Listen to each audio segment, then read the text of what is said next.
setelah kemarin tes ya dari Pak Lukas, pastinya secara konseptual eksplorasi secara dan bidang geologi yang ditanyakan Pak Lukas di dalam tes Pak Jawab.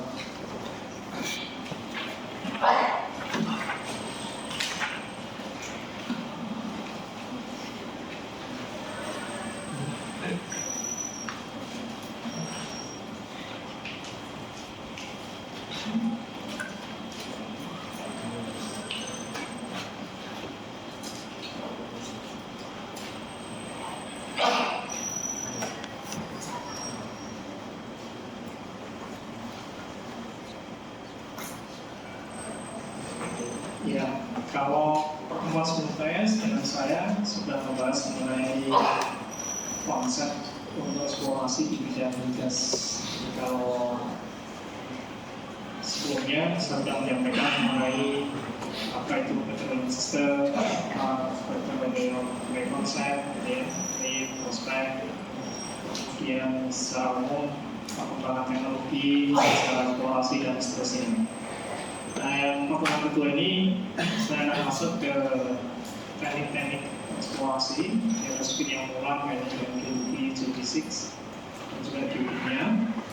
Kemudian pertemuan ketiga saya rencanakan untuk membahas mengenai field development. Jadi kalau eksplorasi yang sukses itu biasanya ada lanjutannya. Yang keempat, kalau sudah dibentuk itu biasanya production dan juga rela. Tapi nanti ada analisis dan ekonomi yang besar. Oke, hari ini kita bahas mengenai metode eksplorasi, khususnya di bidang migas. Karena saya singgung di pertemuan sebelumnya, untuk eksplorasi itu sebenarnya kalau di migas itu fokusnya di subsurface, karena hampir semua ekonomi dari karbon, petroleum itu adanya di subsurface. Jadi kita sangat tergantung, sangat terkait dengan data-data di bawah permukaan. Meskipun data-data di permukaan juga membantu ya, waktu bicara sudah survei, data-data di permukaan juga memberikan indikasi apakah ada elemen-elemen dari petroleum system ya, misalkan ada kandidat sosok yang tersikap, ada reservoir, ada structures, dan seterusnya. Tapi yang kemudian menjadi domain analisis secara lebih komprehensif itu adalah subsurface data. Jadi surface data memberi indikasi, tapi belum tentu bahwa di subsurface akan memilih sebagaimana di surface. Jadi ada semacam konsensus gitu ya, atau aksioma ya, bahwa yang tidak terlihat, maksudnya yang tidak ada di surface, yang tidak dijumpai saat survei, yang tidak terlihat belum tentu tidak ada. Yang tidak terlihat belum tentu tidak ada. Yang terlihat belum tentu mewakili. Jadi kalau ada ke lapangan tidak ada data, belum tentu subsurface-nya tidak ada. Boleh jadi tidak tersingkap. Sebaliknya yang tersingkap, yang kelihatan juga belum tentu mewakili. Misalkan dia tidak terus gitu ya, atau dia singkapan itu hanya setempat gitu dan tidak sampai ke bawah permukaan ya. Misalkan belum tentu mewakili itu kalau kita punya singkapan kandidat sosro kimia di permukaan itu biasanya sudah mengalami degradasi ya. Itu juga belum tentu mewakili kondisi bawah permukaan. Jadi yang tidak terlihat belum tentu tidak ada, ya, yang terlihat belum tentu mewakili. Ini harus keep in mind sebagai seorang eksplorasionis. Tetapi bahwa dijumpai kandidat data-data di permukaan itu indikasi penting ya. Cuma pesan pentingnya adalah kita harus menindaklanjuti dengan menganalisis data-data bawah permukaan. Ada data bawah permukaan macam-macam, saya singgung sebelumnya, karena harus diambil dengan alat, kita kerjasama ya, teman-teman geofisika untuk mengambil mengambil, memproses data permukaan, nanti geologi yang menganalisis, menginterpretasi. Data-datanya biasanya di dalam eksplorasi itu ada 3 data penting yang digunakan. Eksplorasi migas yaitu data gravity, magnetik, dan seismik.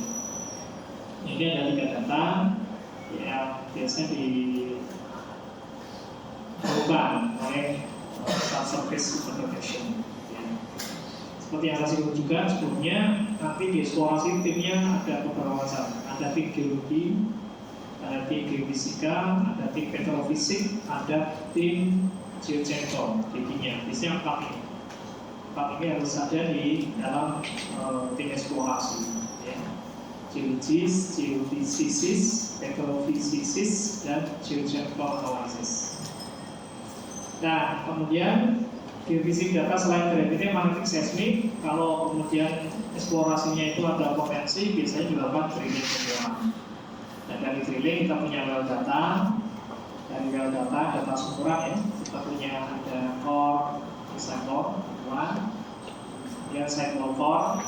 Biasanya kalau core itu konvensional dia vertikal, ya ini secara vertikal. Kalau cycle core kita ambil dari dinding lubang bor, jadi dia secara lateral. Kemudian cutting ini hancuran-hancuran yang keluar bersama umur-umur. Kemudian kita punya log data rekaman geofisika sepanjang nomor berbagai jenis ya, kita singgung, maupun tes data. Tes data ini biasanya kalau sumurnya sudah selesai, kita biasanya mau menguji apakah kandungan fluida dari interval tertentu, kita melakukan tes data. Ada yang DST, drill stem testing, kemudian ada yang RFT, repeat formation tester.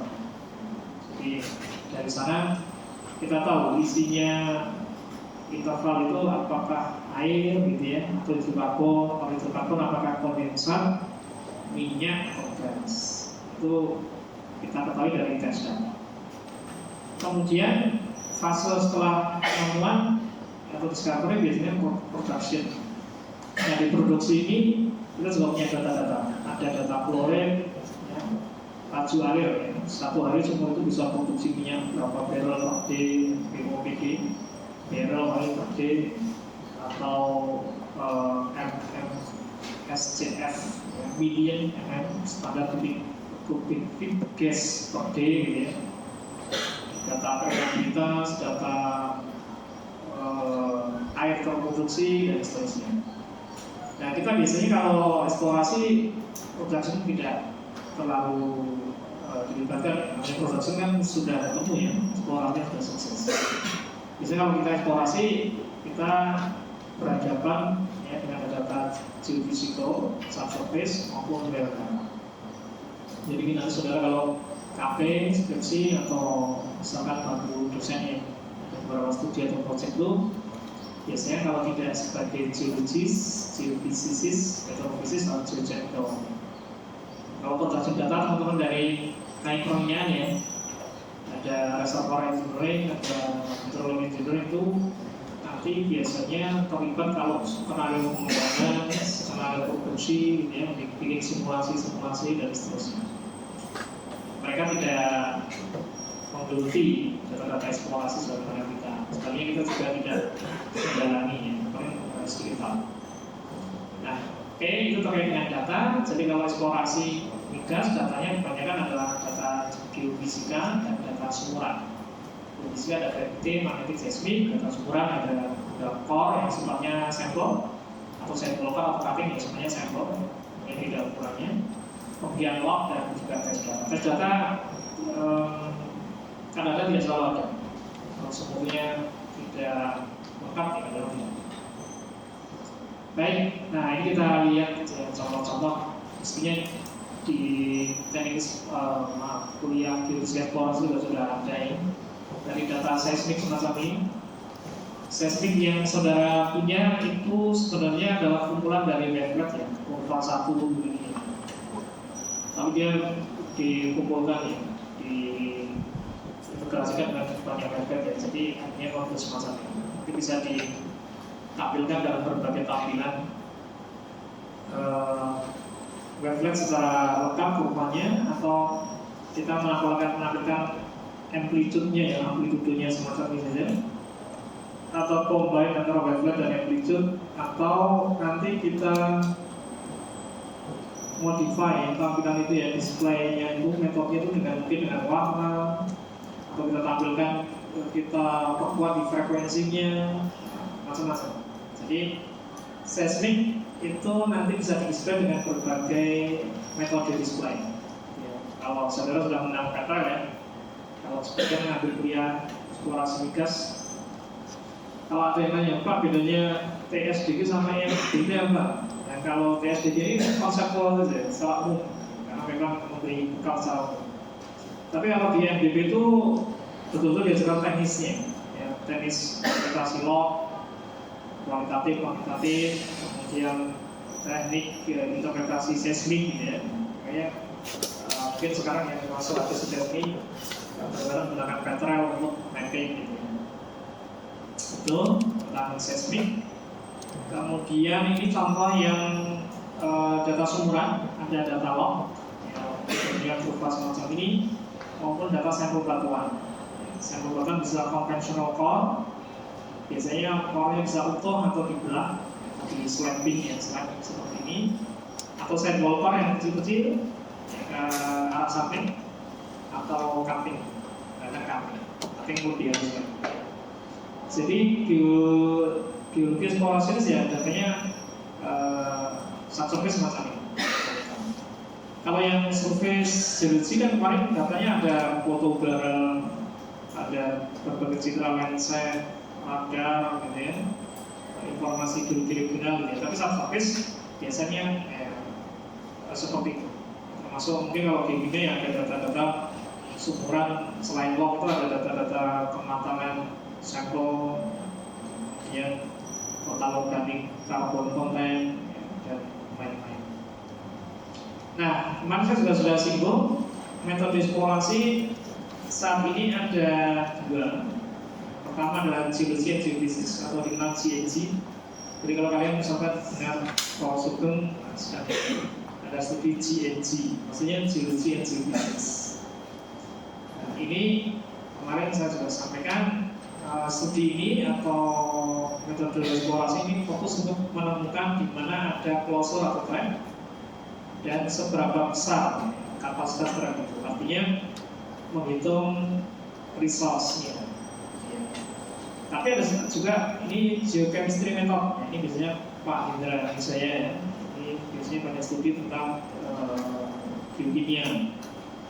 Nah kalau geokimia sumber datanya juga sama, ada data-data sumuran dari sampel, kaitannya dengan kapasitas dari source rock dan juga maturity, kematangan maupun migrasi. Nah, jadi fokusnya geochemistry method adalah hidrokarbon supply. Hidrokarbon supply itu meliputi ya, apakah ada batuan induk yang matang, kemudian mengeluarkan hidrokarbon, kemudian bermigrasi ke arah mana, waktunya kapan, dan komposisi hidrokarbonnya apa gitu ya. Apakah kondensat ya, C5, C6, atau hidrokarbon bentuk gas C1 sampai C4, atau oil yang di atas C6, C7 dan seterusnya itu kan oil ya. Jadi yang senang geokimia ini bisa nanti fokusnya jadi geochemist. Baik, jadi ada dua metode. Petrofisis ada di mana? Petrofisis biasanya ada di sini. Petrofisis itu ya support provide di geochemistry ya butuh petrofisis karena butuh data sumuran, properti, menghitung kalau TOC nggak bisa dari sampel kan harus dihitung dari log, ya. Kemudian kalau membuat model geokimia misalkan dari histori ya, waktu kalian belajar BSB atau mungkin sekarang ya, ambil geokimia Jakarta kan ada modeling, lagi model untuk ambil story, itu butuh data-data dari semua kepala formasi, erosional, thickness, ya umur, demikian juga di GNG. Petrofisis nanti support juga di GNG. Dia membantu menentukan marker korelasi, membantu menentukan properti untuk menghitung cadangan dan seterusnya. Jadi kalau metode itu enak, aman-aman bisa. Nah, yang geochemistry method tadi ya, dia menjawab ya, apakah ada suplai hidrokarbon? Kalau ada, dari source rock yang mana, umurnya kapan, dan seberapa banyak suplai itu. Ya. Jadi seorang ahli geokimia itu bisa menghitung kalau punya source rock dengan tebal sekian, luas sekian, TOC sekian, kemudian kerogennya sekian persen, yang akan jadi hidrokarbon itu nanti efisiensi yang sebenarnya itu sekian persen. Jadi dalam satu cekungan, seorang ahli geokimia itu bisa menentukan kira-kira kalau ada hidrokarbon yang generated, yang terbentuk itu berapa juta barrel satu meter. Makanya kadang kita dalam analisis itu ada postmortem analisis. Jadi analisis kalau sumur kita itu dry hole, tidak isi ya, ini kan biasanya dilakukan analisis gitu ya, namanya postmortem analisis. Jadi istilah postmortem itu kalau yang biasa kalian kenal mungkin di kedokteran ya, atau katanya misalkan ada korban-korban kejahatan ada postmortem analisis ya. Jadi jasad seseorang yang sudah meninggal itu dianalisis untuk tahu penyebabnya, kematiannya karena apa. Di pengadilan biasanya muncul ya postmortem analisis dari dokter. Di sekolah itu sudah ada postmortem analisis itu khususnya untuk analisis mengetahui penyebab suatu sumur itu dry hole. Suatu sumur tidak mendapatkan hidrokarbon, tidak ada hidrokarbon. Nanti meteofisis sama jejak itu terlibat. Apakah tidak ada charging sama sekali, ya, no charging, atau insufficient charging, ada charging tapi jumlahnya sedikit. Kenapa? Tracknya banyak, strukturnya, kloternya banyak, tetapi produksi hidrokarbon kecil, sehingga ya karena kecil produksinya tidak semua struktur, tidak semua track itu terisi. Bisa salah satu yang seperti itu. Atau mungkin dia diisi gitu ya, tapi arahnya tidak ke struktur kita, ke struktur yang lain. Itu ahli geokimia. Ya, jadi menganalisis apakah ada suplai hidrokarbon, seberapa banyak, gitu ya. Kemudian juga komposisi ya tadi ya, apakah dia kondensat, minyak, atau gas, atau kombinasi. Bisa jadi dalam satu laporan itu nanti kombinasi. Ada minyaknya, ada gasnya, kapan gasnya itu migrasi duluan mana, gas dan minyak, dan seterusnya. Itu soal geokimia. Soal geokimia bertanggung jawab melakukan komposisi hidrokarbon yang tergenerate, yang muncul di suatu cekungan sedimen. Kemudian kapan dia mulai matang dan berpindah, primary migration. Ini juga ditentukan. Kenapa? Karena penting ya saudara-saudara. Jadi kalau Anda punya klausul, kemudian juga ada source rock yang matang, itu secara time harus pas. Saya sering menyebut proper time of migration ya. Jadi kalau migrasi terjadi sebelum reservoir dan track itu terbentuk, maka tentu minyak atau gas itu tidak akan terperangkap di dalam reservoir atau klausul bina.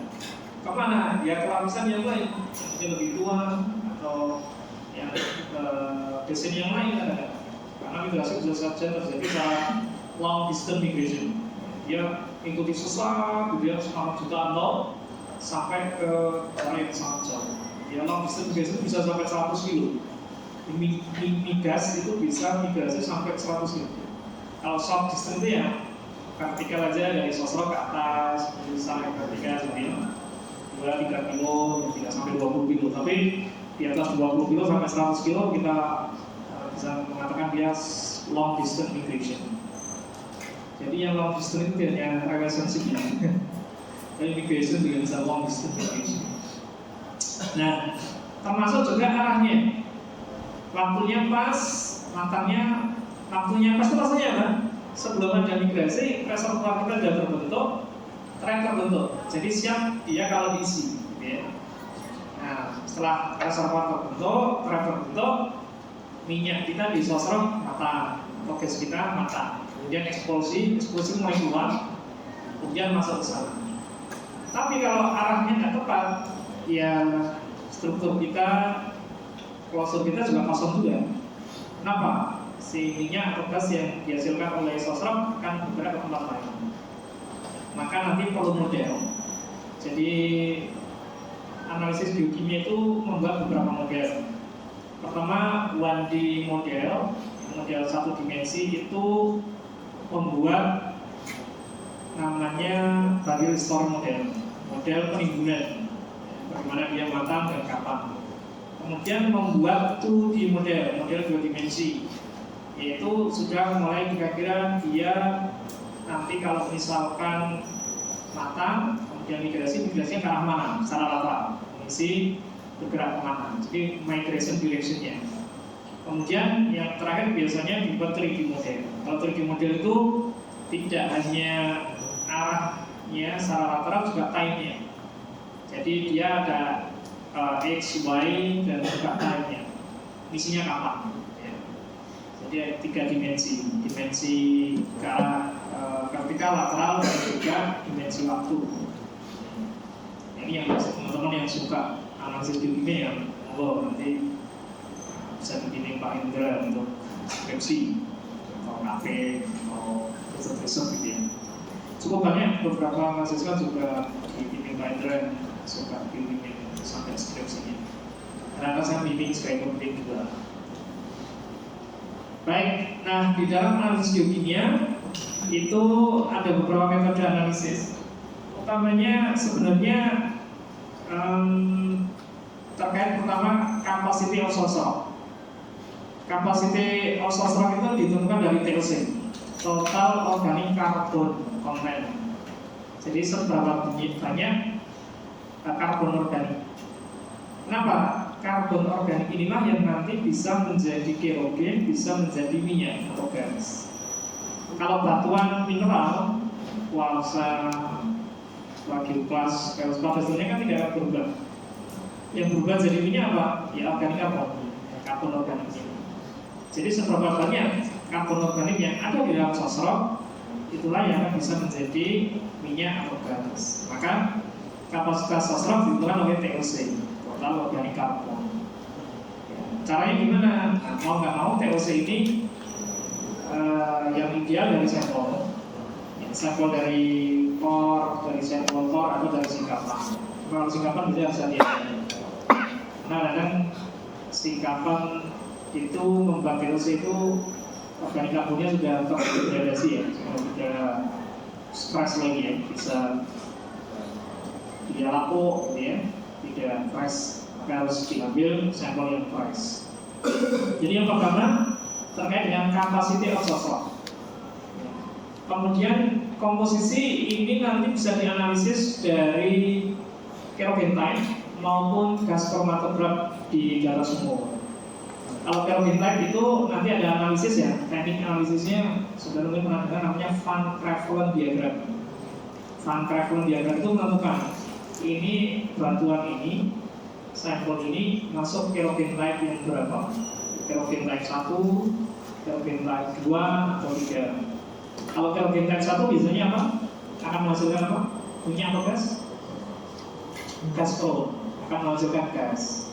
Kalau kerogen type 2 itu mix ya, dia bisa menghasilkan gas, bisa menghasilkan minyak. Tapi kalau kerogen type 3 biasa, kalau kerogen type 1 itu oil pro. Kerogen type 2 itu oil and gas pro, kerogen type 3 biasanya gas pro. Kalau kerogen type 4, nah kerogen type 4 itu biasanya inert. Inert itu nanti kalau dipanaskan tidak jadi minyak atau gas. Inert itu bahasanya ya kayak mandul. Mandul itu mau diapain ya enggak jadi. Nah, yang kedua dari gas kromatograf. Kalau gas kromatograf itu rekaman gas dari lubang bor. Ya, interval tertentu keluar gasnya apa? Ya, kalau ya C1 sampai C4 kemungkinan dia memang menghasilkan gas ya. Interval itu menghasilkan gas. Kalau di atas itu ya kemungkinan dia menghasilkan kondensat atau lain. Kemudian terkait dengan pematangan, yang ketiga yang penting thermal maturation. Itu metode analisisnya ada beberapa, ada VR, filter unit reactance. Filter unit reactance itu nama lainnya bisa disingkat mengatakan RO. Nanti ada satu metode mengukur RO atau filter unit reactance untuk menunjukkan kematangan batuan Indo itu sudah sampai level mana. Sebuah batuan Indo dikatakan matang kalau nilai VR atau RO-nya itu sudah di atas 0,7 minyak. Kalau gas di atas mendekati 1, ya dia dikatakan mature, matang. Tapi kalau di bawah 0,7 dikatakan immature sosro. Ya. Sosro yang baik ya sudah mature karena artinya sudah menghasilkan karbon. Kalau yang immature ya belum menghasilkan, sedang dalam proses pemasakan ya, oleh tadi histori thermal. Kapan nanti sekitar 3 tahun lagi kalau masih dunia masih ada. Kalau sudah kiamat ya nggak tahu. Nah, thermal maturation pertama dari filter reactance atau RO atau dari masral coal masral. Jadi ada kalau batuan itu mengandung masral itu mineral dari beberapa jenis batu bara yang dijumpai dalam sampel batuan itu menunjukkan tingkat kematangan. Ada boron masral ya, termasuk polrem itu degree dari batu bara kan ada dari mulai yang paling awal lignit, ada subbituminous, ada antraksit gitu ya. Itu berbeda tingkat panas yang menghasilkan. Itu bisa juga dikorelasikan dengan tingkat kematangan. Kalau satu batuan Indo mengandung antraksit ya berarti dia sudah mengalami satu tekanan dan kenaikan suhu yang tinggi yang mungkin sudah membuat matang. Tapi kalau masih lignit ya artinya belum mature. Berikutnya ada TAI, Thermal Alteration Index. Thermal Alteration Index itu dari degree alterasi thermal yang ada di sampel, itu juga bisa dianalisis. Jadi batuan itu dikatakan matang atau tidak ya dari filter unit reactance atau RO, thermal alteration atau polrem atau masral. Jadi biasanya kombinasi di antara itu. Kemudian ada lagi kaitannya dengan kalau dia matang kemudian menghasilkan hidrokarbon ya seberapa banyak prosentase. Jadi kayak prosentase efisiensi seberapa banyak yang dikatakan transform index ya, yang bisa berubah menjadi dari kerogen menjadi minyak atau gas. Itu kita uji pirolisis atau analisis pirolisis. Jadi pirolisis itu sampel yang dicurigai sebagai sosok dimasukkan ke alat pirolisis. Contohnya yang di gambar ini ya, pirolisis. Di sana di pirolisis itu dipanaskan. Nah dari pemanasan itu nanti kalau ada hidrokarbon yang immature, dia akan menjadi mature. Ya, jadi tahu ini yang hidrokarbon yang immature sekian persen, nanti dia matang. Kalau dia sudah mature semuanya kan sudah tidak ada kerogen yang bisa diolah jadi hidrokarbon. Dia nanti hanya menghasilkan gas CO2, dipanaskan kan hasil CO2 saja. Ya, gitu. Jadi dari pirolisis itu intinya kita tahu apakah masih ada sampel yang immature yang bisa jadi mature, atau sampel itu sudah mature sehingga tidak menghasilkan hidrokarbon lagi, atau kita sudah bisa menghitung seberapa banyak persentase kerogen cikal bakal ya salon hidrokarbon itu berubah menjadi hidrokarbon berapa persen itu dari pirolisis. Jadi nanti ujungnya itu grafik pirolisis itu grafik ada S1, S2, S3. Ini bukan sarjana, bukan master, bukan doktor ya. Jadi kalau baca grafik pirolisis itu ada S1, S2, S3. Ya di sana diketahui ini yang belum matang sekian persen, yang sudah matang sekian, yang potensi bisa berubah jadi hidrokarbon sekian persen. Itu pirolisis. Ini beberapa teknik analisis kimia di eksplorasi. Sekali lagi yang tertarik, yang senang nanti bisa belajar lebih dalam. Nah ini contohnya ya. Yang atas ini adalah apa namanya? Ini ada sampel yang diinjeksi untuk tahu hidrokarbon detektor ya. Jadi kayak tas kromatograf ya, jadi dia ada berapa kasnya ya, C1 sampai C dan seterusnya. Yang bawah itu adalah sampel untuk POC ya. Jadi sampel dimasukkan ke dalam alat, kemudian dia dianalisis seberapa banyak VOC-nya. Jadi yang kanan bawah itu adalah prosentase VOC. Kemudian ini yang kerogenite, ini namanya Van Crevelen. Itu cross plot antara oxygen index dari sampel versus hydrogen index dari sampel. Dari cross plot hydrogen index dan oxygen index kita tahu ini sampel ini masuk kerogenite 1 atau 2 atau 3 di sini. Yang ketahuan. Kemudian yang kanan ini adalah analisis filtering reference ya tadi RO. Ini ada sampel dengan nilai RO yang berbeda-beda. Nah, ini dari nilai di sini nanti ketahuan nilai RO ini. Ini contoh. Kemudian yang pirolisis ada S1, S2, S3.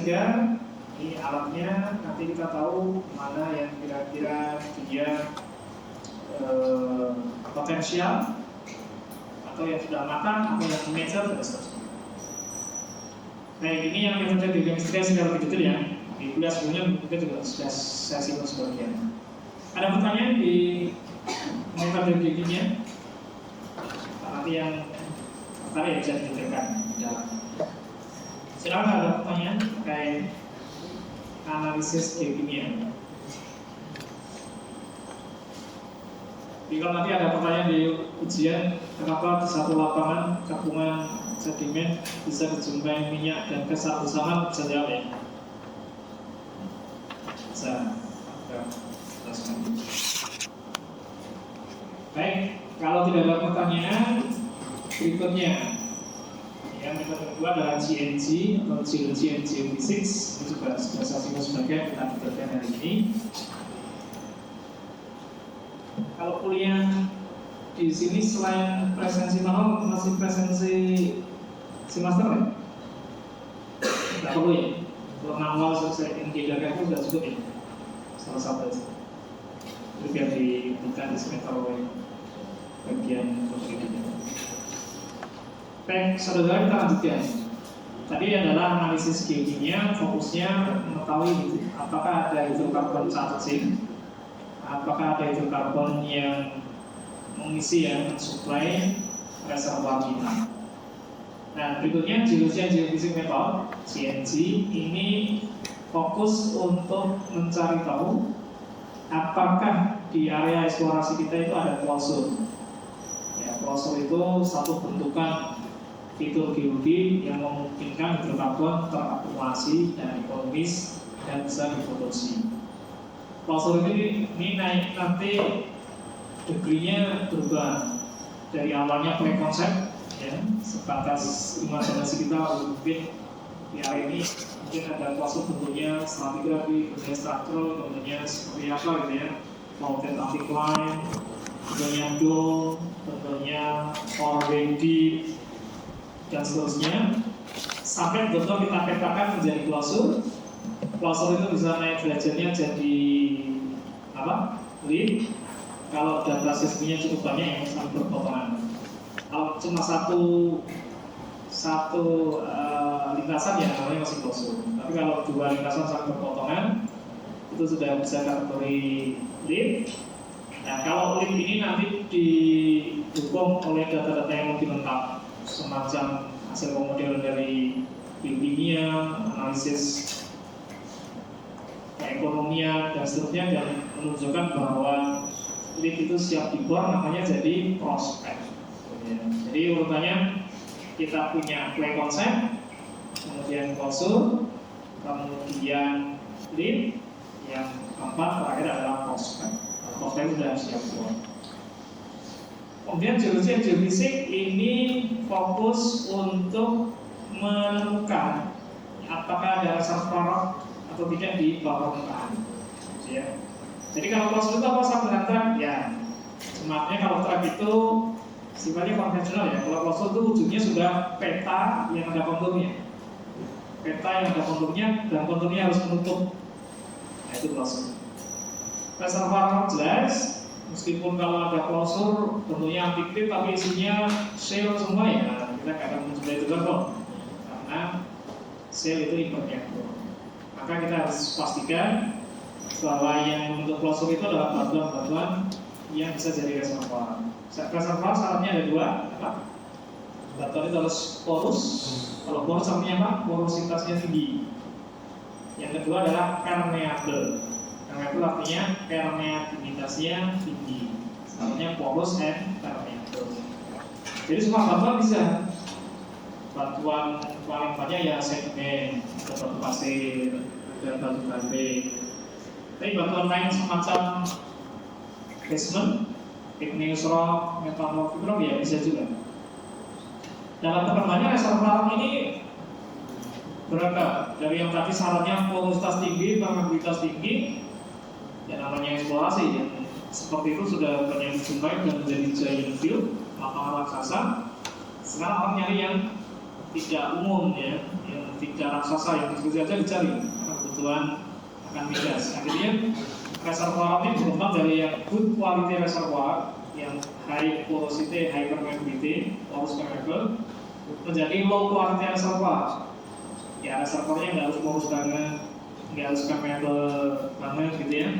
Asal ada minyak atau gasnya bisa diproduksi, ya, bisa di akuisisi daerah itu. Namanya low quality reservoir.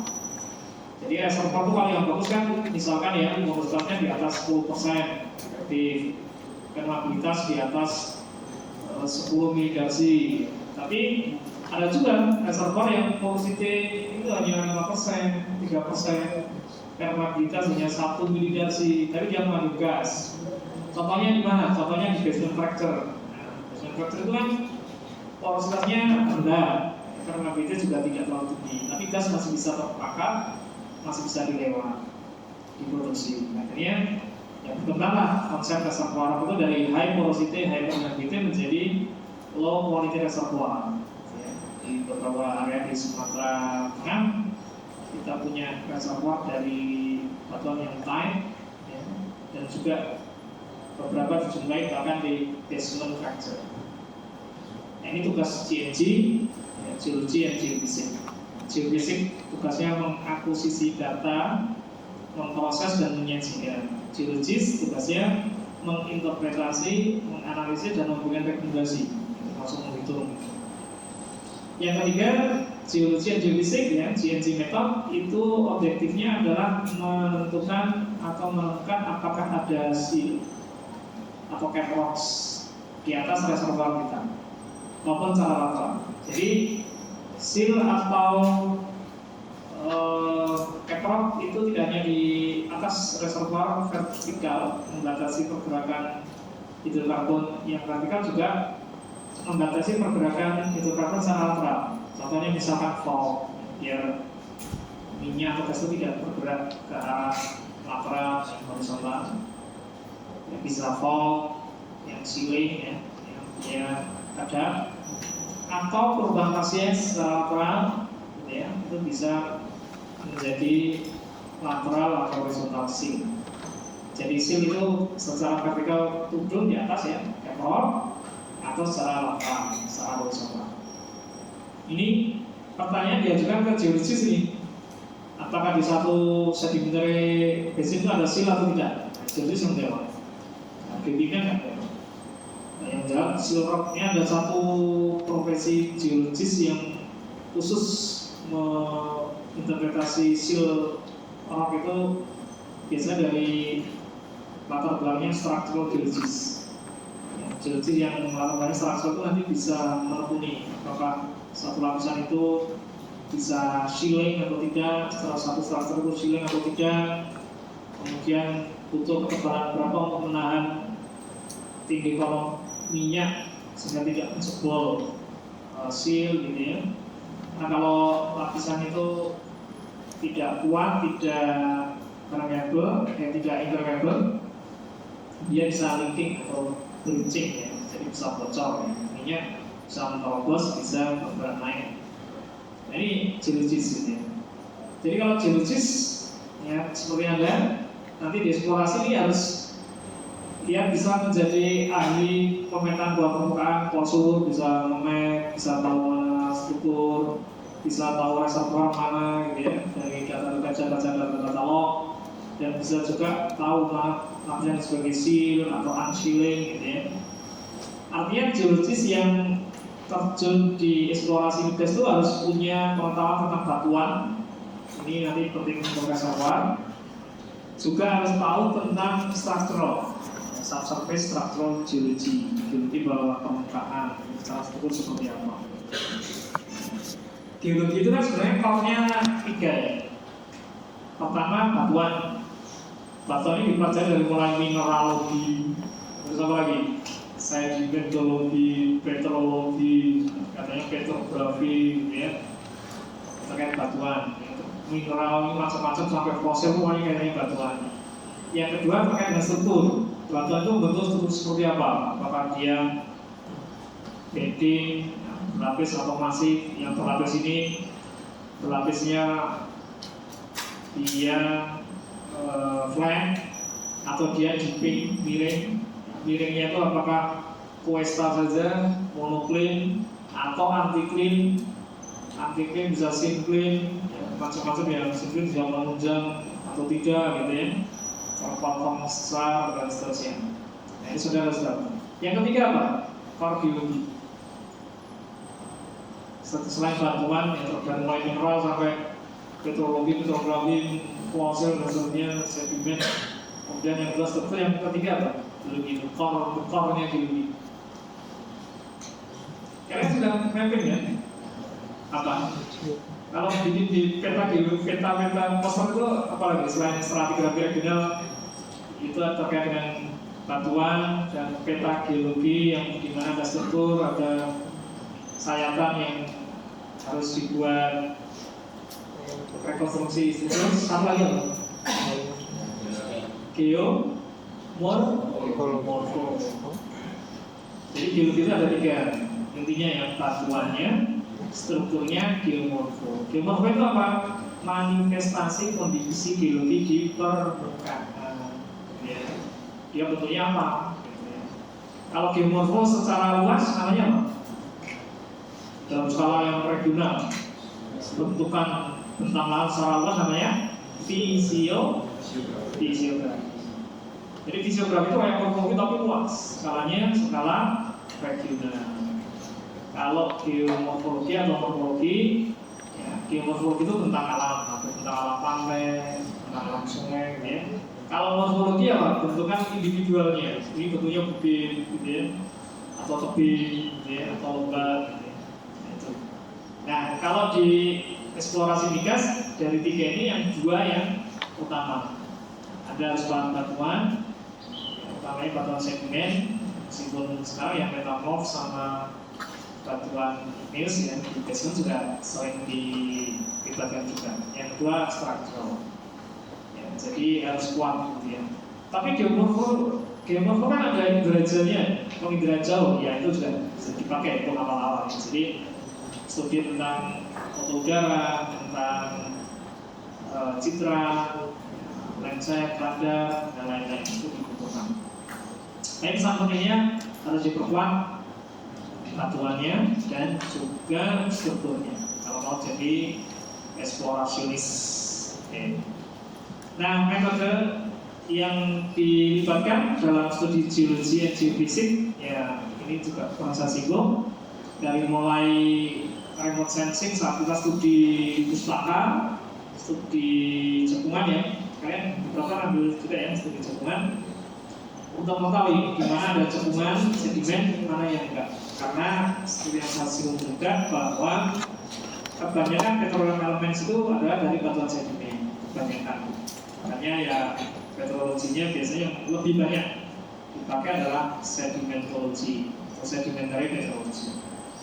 Itu dikenal dari remote sensing. Ini daerahnya banyak tinggian, banyak basement, ini kurang cocok nih untuk eksplorasi migas. Tapi di mana ada cekungan, ada sedimen tebal, namanya ada petroleum element di situ. Nah, itu dari remote sensing tahu. Kemudian ada metodologi teknik untuk kita cek benar nggak bahwa di situ ada cekungan dan di situ ada kandidat petroleum elements. Kita melakukan surface mapping, melakukan geological survey. Kadang kalau belum ada peta skala 1/25.000 ya harus kita petakan. Kalau sudah ada kita ngecek nih orang yang memetakan dulu kira-kira valid nggak pemetanya. Kita melakukan survey sampling, ya, membuat beberapa section, jalan gitu ya, cross. Biasanya apa? Sejajar dengan deep atau tegalus deep. Kalau cross check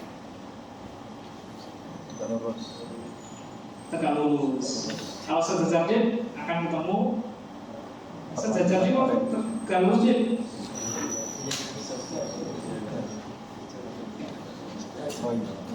Ya, kalau batuan itu piringnya ke selatan nih, kayak di Bulan Selatan, kayaknya akan sejajar deep ke selatan utara atau tegak lurus deep. Gimana kalau tegak lurus deep kan berarti ikuti strike barat timur. Yang mana? Sejajar deep atau tegak lurus deep?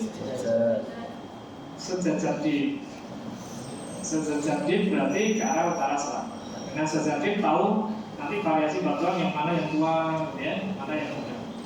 Tapi kalau tegak lurus deep berarti kan sejajar dan strike. Itu kan batuannya warnanya sama. Jadi kalau ngecek yang hanya beberapa lintasan, ya sejajar deep atau tegak lurus. Baik, dari situ surface mapping kita sudah sampling ya. Ini ada ketemu shale, jangan-jangan bisa sebagai solvent atau dia bisa sebagai seal, sampling. Nanti kita sekarang. Ketemu kandidat reservoir, sampling. Untuk apa? Mungkin mineralogi, mungkin visual porosity, mungkin kandungan fosil, gitu ya. Dari fosil nanti tahu umur, batimetri dan seterusnya. Ini juga pekerjaan yang penting. Tapi sekali lagi, yang tidak terlihat belum tentu tidak ada, yang terlihat belum tentu mewakili. Jadi keep in mind bahwa subsurface bisa saja berbeda, sehingga kalau ada indikasi dari surface mapping, geological survey, kita tidak lanjuti. Bukan berarti kalau ada kandidat itu sudah pasti ada ya. Seperti yang zaman dulu. Pokoknya kalau yang penting ada anti-clean, ada pesan ya sudah langsung dikurung. Sekarang nggak bisa seperti itu. Kita harus ambil data yang berikutnya seismic method. Ya. Jadi seismic diambil, dianalisis, diinterpretasi, kemudian direkomendasikan kira-kira seluas area eksplorasi. Kalau sekarang eksplorasi itu di Indonesia wilayah kerja yang diajukan itu kira-kira 5.000 km persegi. Kira-kira 5.000 km persegi. 5.000 km itu berarti 10 kilo kali 50 kilo. Anda mapping itu berapa di pemerintah di sini? 4 kali 5 ya? Atau 4 kali 6?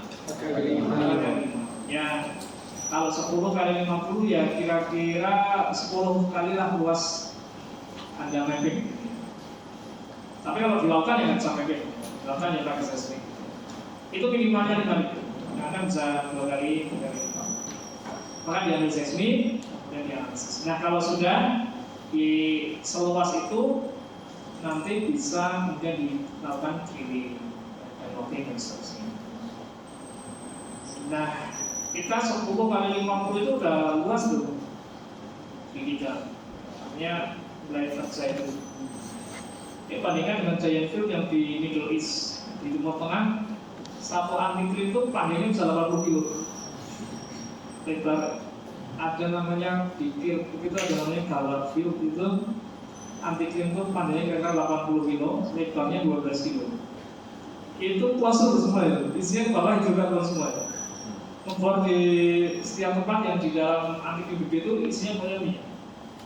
Makanya sehari dia bisa produksi 12 MMBU per day, 12 juta barrel. Kalau kita seluruh Indonesia 500 ribu. Baik. Jadi itu GMG. Nah ini contohnya untuk yang size geofisik ya. Geofisik itu ada 3, gravity, magnetic, dan seismik. Ini contoh gravity. Biasanya kita run data gravity bisa langsung di permukaan atau free air gravity dari pesawat ya di udara. Intinya mengukur density batuan atau permukaan bumi di masing-masing tempat, sehingga nanti kita tahu kira-kira dari gravity ini mana yang dia kemungkinan basement, di mana basement ini punya density yang lebih tinggi ya, biasanya kan dari igneous sama metamorf dibanding kemudian sedimen.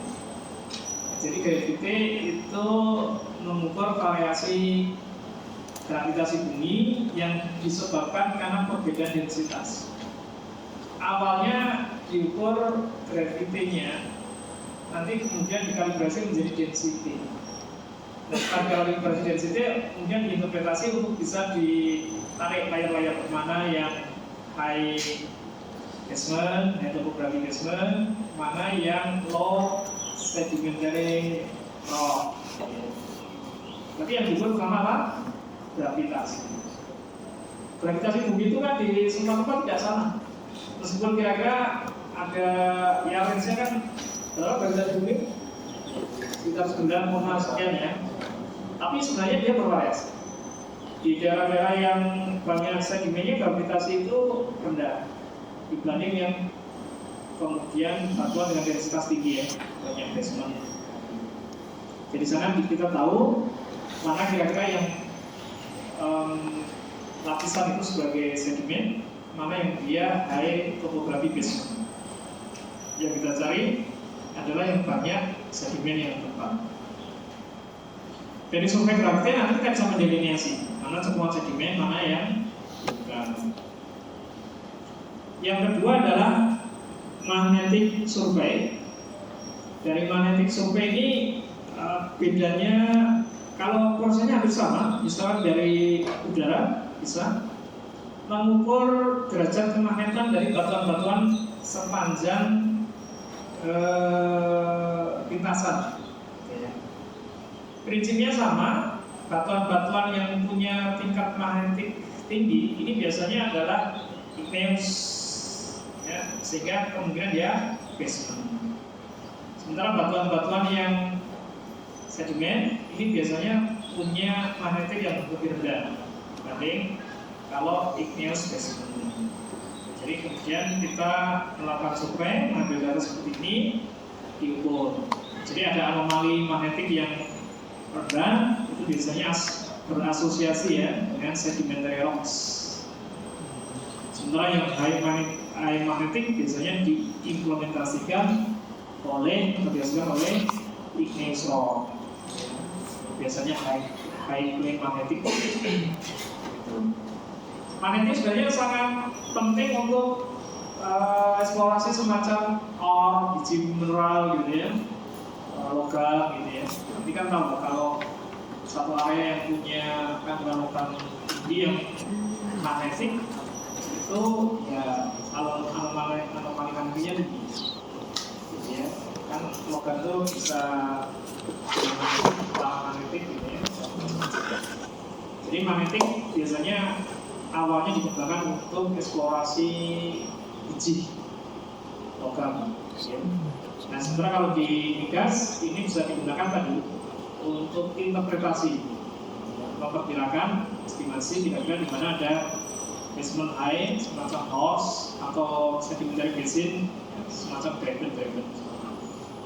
Mirip dengan anomali gravity. Nanti bisa di overlay antara magnetik dan gravity untuk dipastikan. Sebenarnya bisa dihindari kesulitan.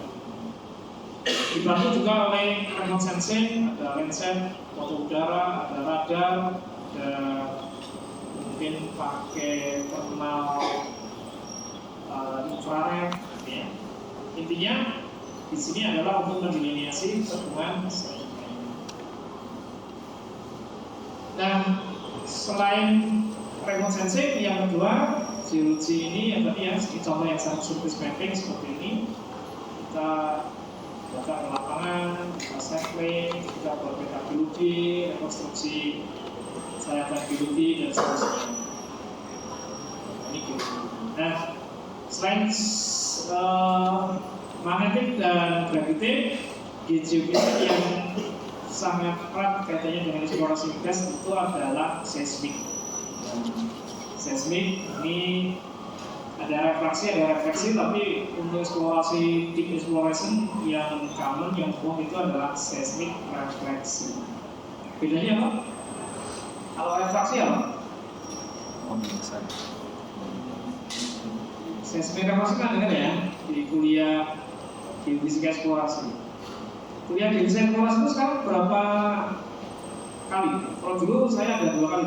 Geofisika eksplorasi 1, 2. Kalau sekarang sekali aja ya.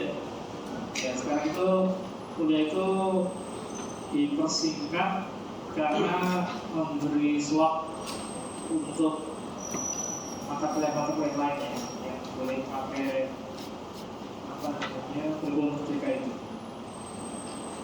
Kalau saya tulis sampai 2 kali. Refleksi apa? Bedanya dengan refleksi? Ada yang ingat? Kalau sumber getarnya sama kan?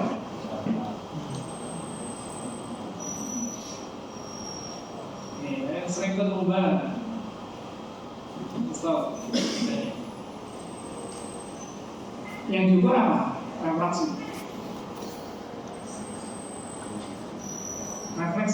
Refleksi dulu. Refleksi itu yang diukur kecepatan rambat gelombang. Rambat gelombangnya rambat gelombang apa?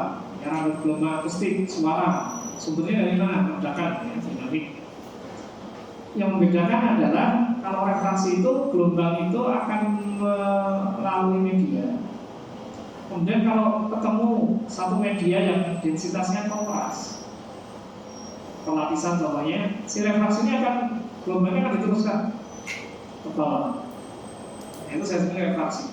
Jadi panjang gelombang, kecepatan sebuah rambatan gelombang yang merambat di dalam media yang diteruskan ketika ketemu satu kontras densitas.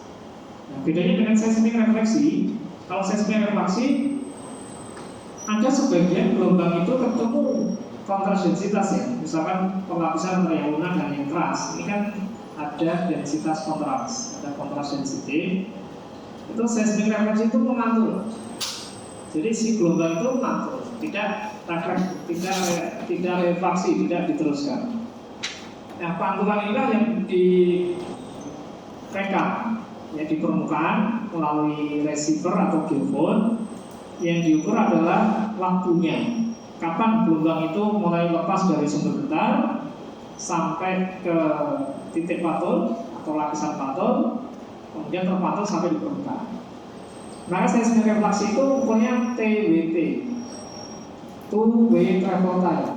Two-way travel time maksudnya saat dia lepas sampai ke lapisan yang memantulkan dari lapisan mantul ke permukaan. Jadi 2 kali perjalanan. Two-way time, TWT, two-way travel time.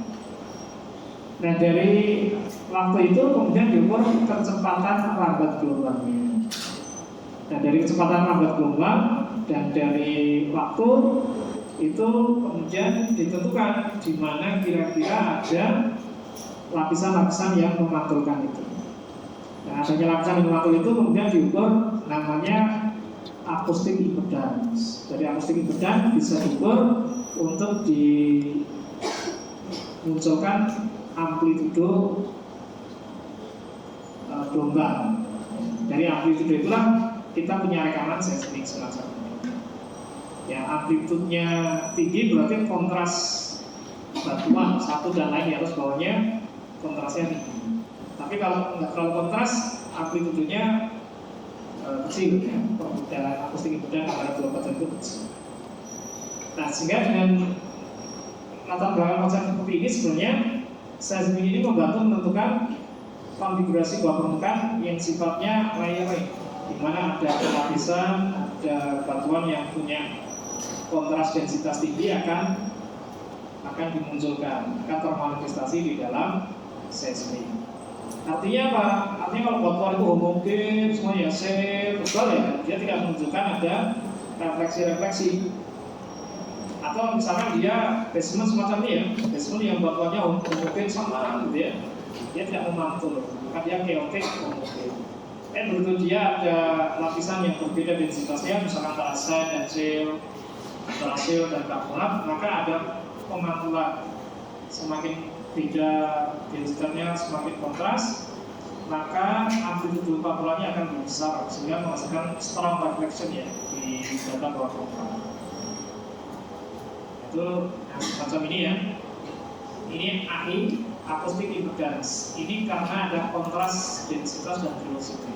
Semakin besar kontrasnya, maka nanti masukkan amplitude yang semakin besar. Ya, semakin rapat ya. Kalau kita contohnya di daerah yang deltoid ya, antara sand dan situ perubahannya intensif, itu kita punya amplitude yang frekuensinya rapat. Tapi kalau shale tebal atau batuan basement tebal ya biasanya frekuensinya sangat rendah. Ya chaotic saja, tidak ada amplitude. Oke, dia bisa 1D atau 2D atau 3D. Seismik itu ya, kebanyakan kalau sekarang ya 2D dan 3D. Yang ini 2D lain atau beberapa. Oke. Nah, dari seismik, data-data yang bentuknya kurva-kurva itu diolah oleh teman-teman geofisika, namanya processing, kemudian disajikan. Di dalam proses itu ada namanya proses namanya migration ya. Jadi si gelombang-gelombang itu dimigrasi, dihilangkan noise-nya dan seterusnya. Itu namanya ada nanti post-spec migration ada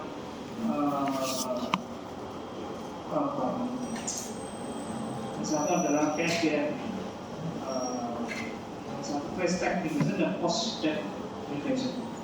Jadi seismik itu ada yang belum dikoreksi lah ibaratnya ya, yang sudah dikoreksi. Tapi sebenarnya kalau menganalisis itu berarti yang minta yang post-stack, ya kalau pre-stack itu masih kayak raw data. Tapi kalau Anda akan analisis atribut detail, maka harus nyari yang pre-stack karena masih menyimpan data-data aslinya.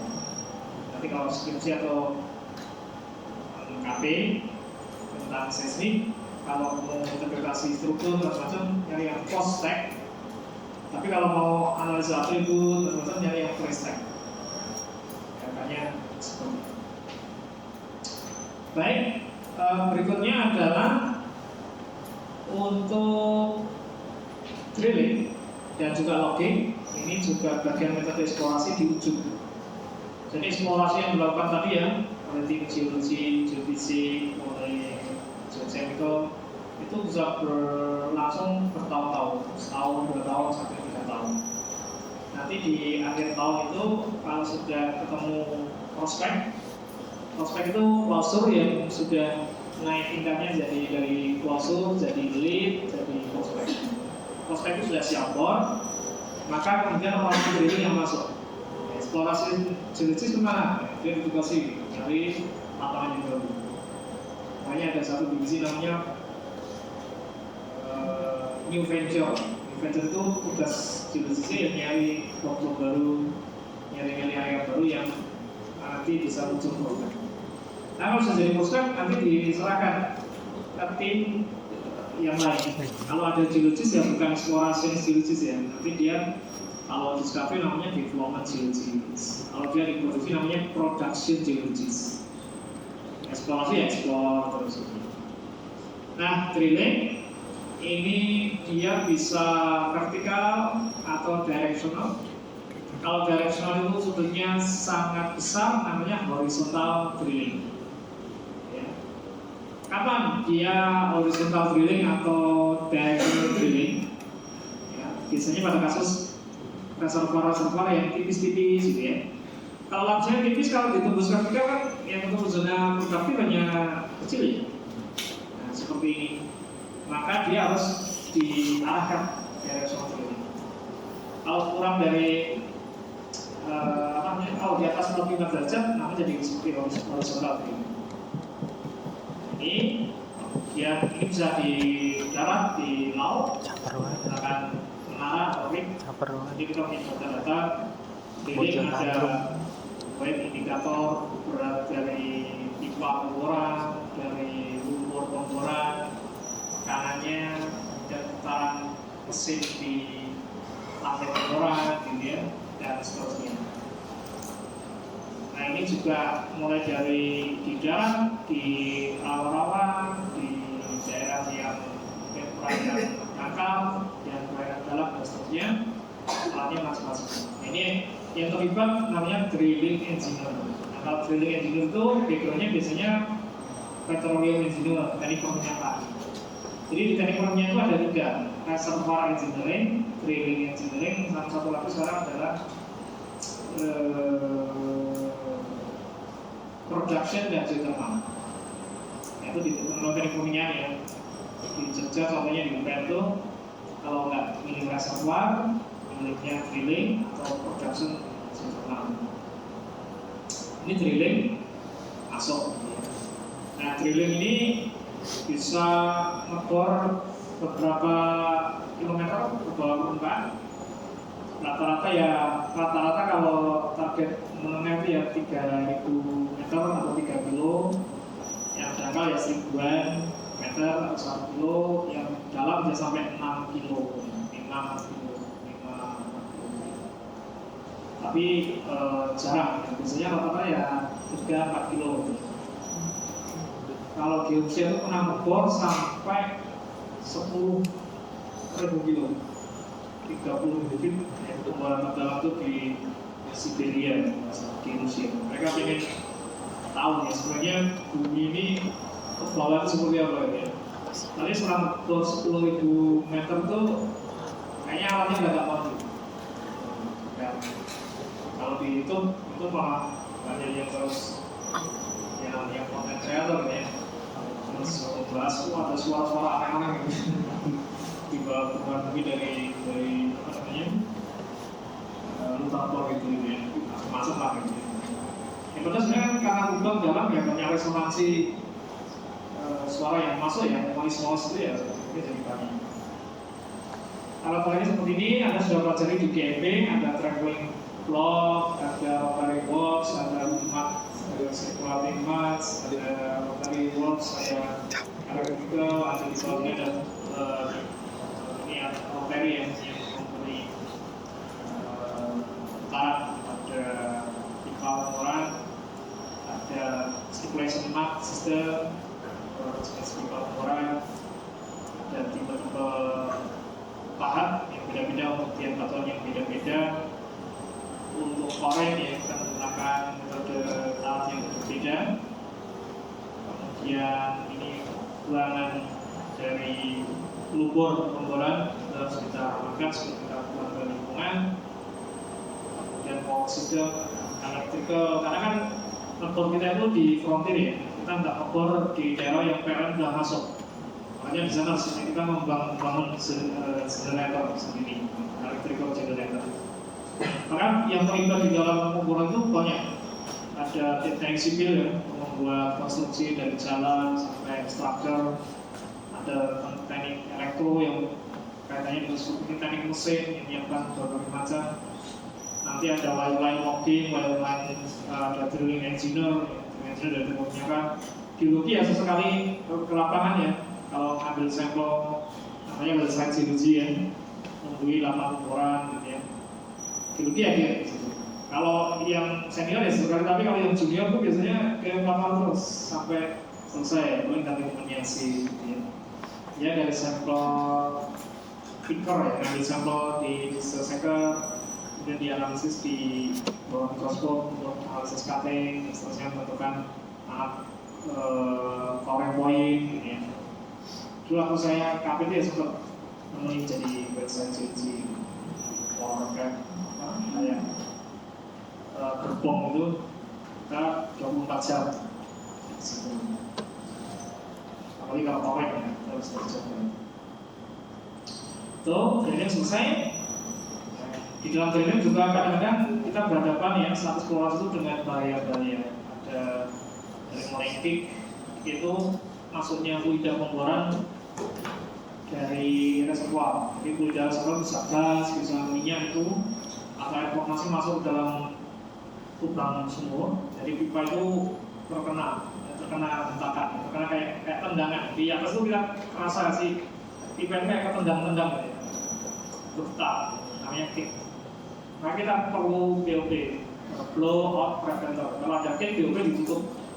Jadi si fluida nggak keluar di permukaan, tapi aman di situ. Karena kalau nggak ditutup BOP-nya, fluida itu bisa keluar. Kalau hanya air nggak masalah, tapi kalau yang keluar gas, ini biasanya ledakan. Ledakan blow out, meledak. Ini alat-alatnya bisa tumbang, rem ini bisa tumbang. Soalnya bisa sangat tinggi. Saya juga perlu belajar safety ya. Banyak orang yang kerja di atas rig yang mengatur pipa-pipa saat pemboran itu dia ada wire line dan kalau dia tidak sempat untuk BOP dia harus loncat lewat wire line yang bakal itu kayak apa? Flying fox kanan. Ini kalau sekarang saya berpikir dari situ flying fox nih itu bisa jadi drilling engineer. Oke, ini proses pemboran selesai. Kita akhirnya saat pemboran nanti ada data core, ada logging. Logging ini juga macam-macam ya, dari mulai radioaktif logging, seperti gamma ray, seperti tron, ada akustik, ultrasonic, ada electrical seperti SP, resistivity, ada image log, ada data semen bond log, berbagai jenis nuclear magnetic resonance, chromatin image log, berbagai jenis. Intinya logging tujuannya apa? Ya, memastikan di mana ada reservoir. Ya, dan reservoir itu isinya apa? Ya, baik secara kualitatif fluida, kontak, dan secara kuantitatif parameter-parameter reservoir itu bisa dihitung dari mulai volume share, proses total, proses efektif, permeability, saturation itu biasanya sumbernya adalah logging. Sebenarnya sumber paling valid adalah core. Cuma core ini kan nggak mungkin kita dapatkan di seluruh interval ya. Core itu di samping lambat juga mahal. Kalau kita nge-core di core semuanya bisa bertahun-tahun. Jadi core hanya diambil di interval tertentu yang kita suspek menjadi reservoir yang penting. Makanya interval yang nggak ada core-nya itu ya dengan logging. Jadi mulai dari analisis spasies, metrofisik dan seterusnya di tempat yang ada core-nya yang menggunakan data logging. Oke, nah dari sana fisiknya proses logging. Akhirnya dari logging itulah kita merekomendasikan untuk dites. Dari tes itu nanti kita tahu apakah eksplorasi kita yang bertahun-tahun itu sukses, discovery, atau sumber itu dry hole. Sumber yang jutaan dolar, $10 juta ditentukan oleh tes itu bisa saja dia dry hole. Di Indonesia ini cukup masih apa ya, rasionya rata-rata bos 10 itu dapatnya hanya 3 10 sumur kali 10 juta kan hampir $100 juta. Sekarang dolar sudah nyampe hampir 17.000 ini. $1 juta berarti berapa? 17 miliar ya. Itu kali 10 170 dapatnya paling ya 3 kadang 2. Tapi perusahaan dapat 2 pikir sudah bisa nutup biaya yang puluhan ratusan miliar. Jadi kalau mau punya perusahaan minyak ya harus siap modal cukup banyak. Jadi ratusan miliar. Baik, itu ya metode eksplorasi di surface dan di subsurface, dari mulai di dunia, geologi, geofisik, gitu ya. Ada pertanyaan mungkin? Ini terakhir kasih terkenal nih. Apakah dia isi atau ya kalau discovery nanti kita limpahkan ke tim produksi. Kalau threshold dan kita analisis tadi namanya post mortem. Jadi yang paling pertanyaan saya ini kalau coba jelasin ini geologis. Kalau threshold ini geologi harus jelasin kenapa threshold. Geologi itu mengarang 1001 alasan gitu. Kalau kosong belum lapangan ada charging dari sosro atau hasilnya bocor atau reservoirnya kualitasnya nggak bagus atau migrasinya tidak proper time, wah ini geologis. Jadi geologis itu harus membiasakan punya 1001 macam alasan ketika pekerjaannya gagal.